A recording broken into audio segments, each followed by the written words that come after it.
поддержка государства, все исламские ценности защищены, защищают законом Российской Федерации, федеральным центром, руководством государства,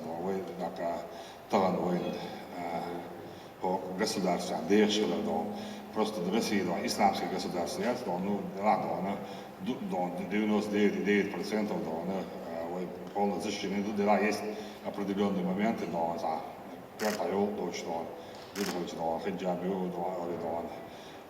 отчисляют,